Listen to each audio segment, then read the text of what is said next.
কেমন আছেন বন্ধুরা? আশা করি অনেক ভালো। আমার এই তন্ত্রমন্ত্র বান চ্যানেলে যদি নতুন হয়ে থাকেন অবশ্যই সাবস্ক্রাইব করবেন, পাশে থাকা বেল আইকনটি প্রেস করে নতুন নতুন ভিডিও সবার আগে পাওয়ার জন্য আমার সাথে থাকবেন। আজকের আলোচ্য বিষয় হলো সব রকমের অসুখ দূর করার যন্ত্র বা মুসলমানি যন্ত্র। এই যন্ত্রটা আদি ও আসল এবং অনেক পুরনো। এটা পরীক্ষিত একটা যন্ত্র, তবে এই যন্ত্রটা বানানোর পরে জাগ্রত করতে হবে। ভিডিওটা শেষ পর্যন্ত থাকবেন।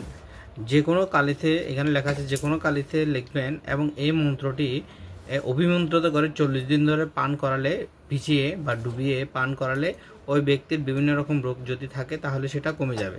এখানে অবশ্যই যে রোগীকে খাওয়াবেন ওই রোগীর নাম লিখতে হবে এবং এই কাজটা অবশ্যই করবেন শনি বা মঙ্গলবারে।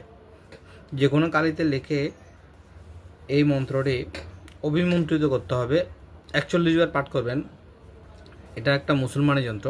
এই মন্ত্রটা 41 বার পাঠ করবেন।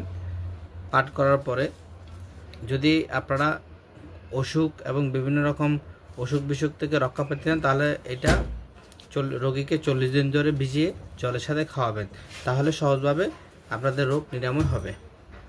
ভিডিওটা শেষ পর্যন্ত দেখার জন্য ধন্যবাদ। জয় গুরু।